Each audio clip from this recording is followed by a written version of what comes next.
حضرت علی رضی اللہ تعالیٰ عنہ سے پوچھا گیا کہ زندگی کیا ہے؟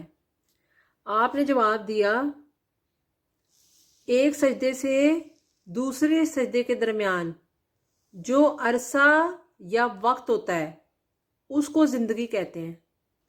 ہم لوگوں کو کیا ہو گیا ہے؟ ہم لوگ جو ہے نا کس چیز کی طرف بھاگ رہے ہیں؟ مطلب کہ اتنے چھوٹے عرصے کو زندگی ہم کہتے ہیں۔ اتنا چھوٹا عرصہ ہوتا ہے زندگی کا، اور اس میں ہم خواہش کرتے ہیں ہمیں یہ بھی مل جائے، وہ بھی مل جائے، وہ بھی مل جائے، یہ بھی مل جائے۔ جب ہم زیادہ خواہشیں کرتے ہیں اور زیادہ لالچ میں پڑتے ہیں تب ہماری زندگی مشکل میں آتی ہے، تکلیف میں آتی ہے، اذیت میں مبتلا ہو جاتی ہے۔ جب ہم یہ چیز سوچتے ہیں کہ زندگی میں یہ بھی ہونا چاہیے، وہ بھی ہونا چاہیے، وہ بھی ہونا چاہیے، یہ بھی ہونا چاہیے، تو جب ہم یہ چیز سوچ لیتے ہیں نا اپنے مائنڈ میں، تو ہماری زندگی میں اذیت بڑھتی ہے، کیونکہ ہم اپنے آپ کو بے سکون کرتے ہیں اور ہم اپنی خواہشات کے پیچھے لگ جاتے ہیں۔ انسان کو بے شک پازیٹیو سوچنا چاہیے، لیکن نا کبھی بھی ایسے نہیں سوچنا چاہیے کہ ہم زندگی سے اپنے آپ کو الگ سمجھیں یا دنیا سے ہم اپنے آپ کو الگ سمجھیں۔ ہمیں یہ بات یاد رکھنی چاہیے کہ ہم ایک ایسی قطار میں شامل ہیں جس میں ہمارے سے پہلے کتنے لوگ جا چکے ہیں، اور ہر انسان جو ہے نا اپنی باری کا انتظار کر رہا ہوتا ہے۔ مطلب کہ کب جو ہے نا، مطلب کہ ہر انسان جا رہا ہے، نہ ہم اس قطار سے باہر نکل سکتے ہیں، نہ اس قطار کے آس پاس اپنی مرضی سے ہم اپنے آپ کو چینج نہیں کر سکتے۔ تو زندگی میں کوشش کریں کہ کبھی کسی کا دل نہ دکھائیں، کبھی کسی کی دل آزاری نہ کریں، کبھی کسی کے ساتھ برا سلوک مت کریں، کیونکہ ایک نہ ایک دن انسان نے جانا ہے۔ اور انسان لیکن یہ سوچتا رہتا ہے، اس کا دماغ کہ میں اب یہ کر لوں، اب یہ کر لوں، اب یہ کر لوں، اب یہ کر لوں۔ اسے یہ بھی سوچنا چاہیے کہ میں رب کے ساتھ اپنا رشتہ مضبوط کر لوں۔ رب کے ساتھ مضبوط کرنے کا رشتہ جو ہے نا، سب سے اچھا موقع جو ہے وہ رمضان المبارک کا مہینہ ہے، جس کے اندر انسان جو ہے نا اپنے رب کے ساتھ رشتہ مضبوط کر سکتا ہے۔ تو اس مہینے میں زیادہ سے زیادہ اللہ تعالیٰ سے، جب تک انسان اس دنیا سے نہیں جاتا یا جو ہے اس کی زندگی میں خوشی ہے، تو اسے چاہیے کہ اللہ تعالیٰ سے اپنا رشتہ مضبوط کرے، اور جو ہے نا بہت کوشش کرے کہ اللہ تعالیٰ جو ہے اس کے گناہوں کو بخش دے۔ اور اللہ تعالیٰ نے تو فوراً ہی بخش دینا ہوتا ہے، بس یہ انسان کوشش کرے کہ میں زیادہ سے زیادہ ٹائم جو ہے نا اللہ کی یاد میں گزاروں، اور تاکہ میری جو دنیا اور آخرت ہے وہ کیا ہو جائے، سنور جائے۔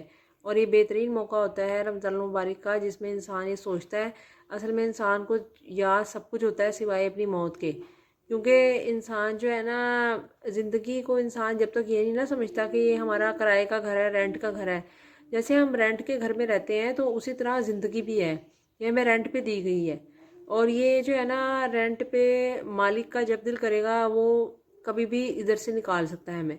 تو ہمیں یہ سوچنا چاہیے، جب انسان یہ سوچ لیتا ہے نا تو اچھے کام کرنے کی اسے خود ہی ضرورت نہیں پڑتی، اس سے خود بخود ہی ہوتے رہتے ہیں۔ لیکن اس کا یہ سوچنا بہت زیادہ ضروری ہے کہ ہم اس زندگی میں جب آئے ہیں تو ہم جو ہے نا کرائے کے گھر پہ رہنے کے لیے آئے ہیں۔ جیسے ہم کسی کرائے کی چیز لیتے ہیں تو ہم بہت احتیاط سے استعمال کرتے ہیں کہ وہ خراب نہ ہو جائے، یا کوئی ایسی چیز نہ ہو جائے جس کی وجہ سے اس کا مالک ناراض نہ ہو جائے، یا کچھ ایسا نہ ہو جائے، یا کچھ ویسا نہ ہو جائے۔ تو ہم یہ چیزیں بہت سوچتے ہیں، لیکن ہم یہ چیز نہیں سوچتے کہ ہماری جو زندگی ہے وہ 4 دن کی ہے، اور ہمیں 4 دن کی زندگی کے لیے اور ہمیں کرائے پہ ملی ہوئی ہے۔ اور یہ جو ہے نا جب انسان یہ سوچ لے نا اپنے دماغ میں، تو اسے ہر چیز کا خوف بھی رہتا ہے، خوف خدا بھی رہتا ہے۔ وہ اپنی زندگی میں سارے ایسے کام کرتا ہے جس کی وجہ سے اس کا رشتہ جو ہے اللہ تعالیٰ سے مضبوط ہو جائے۔ لیکن اس کے لیے یہ بہت زیادہ سوچنا ضروری ہے کہ ہم اس زندگی میں جب آئے ہیں تو ہم کرائے کی زندگی لے کر آئے ہیں، ٹھیک ہے نا، کرائے پہ لے کے آئے ہیں۔ اور جو ہے نا اس کا جو مالک ہے، جو زندگی کا مالک ہے، ہمارے ہاتھ پیر سب کچھ، آنکھ ناک دل سب کچھ جو ہے نا اللہ تعالیٰ کی امانت ہے، اور اسے اللہ تعالیٰ جب چاہے لے بھی سکتا ہے۔ تو انسان اگر یہ سوچ لے کہ ہمارے پاس جو اللہ تعالیٰ نے موقع دیا ہوا ہے، اگر ہمیں خوبصورت زندگی دی ہوئی ہے، تو بجائے اس میں ہم ناشکری کر کے ٹائم گوائیں، اس میں انجوائے کر لیں لائف کو۔ اور لائف بہت چھوٹی سی ہوتی ہے، تو اس کو انجوائے کرنے کے لیے نا کوئی بہت اسپیشل چیز نہیں چاہیے ہوتی، بس اللہ تعالیٰ کا شکر کرنا چاہیے ہر حال میں۔ اور انسان کو جو ہے نا اس مہینے کو جس کو نصیب ہو جائے، اس میں انسان کو اللہ تعالیٰ کا بہت شکر کرنا چاہیے، اور ہر وقت دعا کرنی چاہیے کہ اللہ تعالیٰ جو ہے نا ہمارے جو اگلے پچھلے جو ہیں وہ گناہوں کو معاف کرے، اور ہماری زندگیوں میں خوشیاں لے کر آئے۔ اور جو ہے نا ہمارے ماں باپ کا سایہ ہم پر سلامت رکھے اور ہماری زندگی میں ڈھیر ساری خوشیاں ہی خوشیاں لے کے آئے. بس یہ دعا کرتے رہیں تو آپ کی زندگی اور آخرت جو ہے نا وہ سکون میں آ جائے گی اور انسان خوشی خوشی اپنی زندگی اور آخرت کو جو ہے نا گزار سکتا ہے. یہ لیکن سب سے جو امپورٹنٹ چیز ہے نا اس کے اندر وہ ہے دعا. دعا کرنا کبھی بھی مت چھوڑیں، چاہے حالات اچھے ہوں چاہے برے ہوں.